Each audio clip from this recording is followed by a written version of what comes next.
When we think about the rate of a reaction, we need to consider what's happening to the reactants on the left-hand side of the reaction arrow and the products on the right-hand side of the reaction arrow.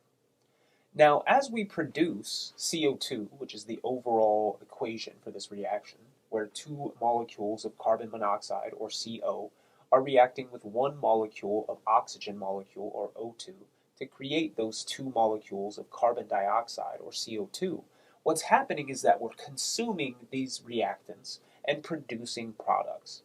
And we need to think about what that has to do with the sign when we write our rate of the reaction. So when we write the rate of reaction,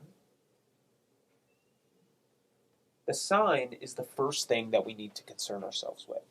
So since we are consuming reactants, those will always have a negative sign. Now we need to put this delta because we're looking at the change in the concentration of those reactants. So concentration is often written as these brackets with the molecule inside. So the change in the concentration of CO is how you read this.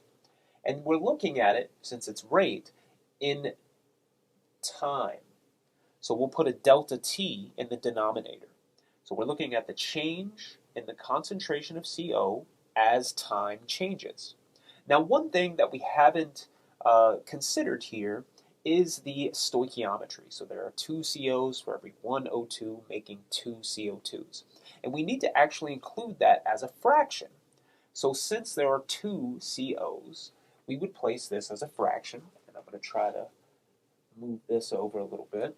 So we're actually going to have a 1 over 2 here, and I'm going to keep my negative symbol. And that change in the concentration of CO with respect to time is going to be equal to the amount of consumption of O2.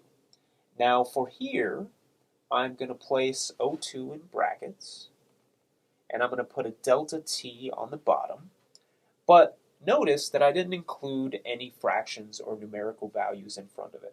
This would be the same if I put 1 over 1, because the stoichiometric coefficient for O2 is a 1.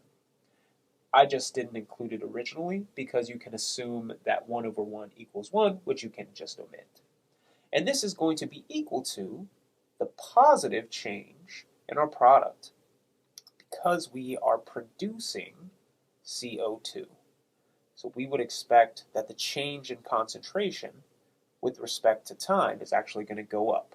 And again, I'm going to place that 2 from the stoichiometric coefficient as a fraction in front of this. So overall, my rate of reaction is going to be equal to negative 1/2 the change in concentration of CO with respect to time, which is equal to the change in concentration of O2 with respect to time, which is also equal to the production of CO2 with respect to time.